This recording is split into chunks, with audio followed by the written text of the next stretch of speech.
దైవం.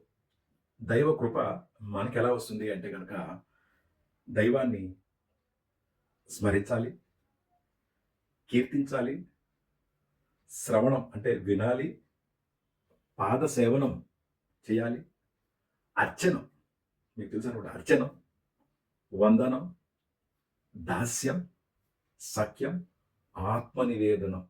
ఇన్ని రకాలుగా మనం దైవ కృపకి కలగడానికి చేయాలి.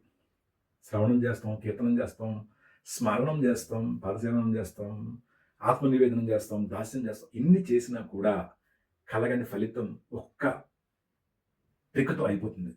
చెప్పమంటారా? మానవ సేవ. మానవ సేవయే మాధవ సేవ. ఒక మానవుడికి కష్టాలు ఉన్నప్పుడు సేవ చేయండి. అది చాలు మీకు దైవ కృప కలగడానికి. Thank you.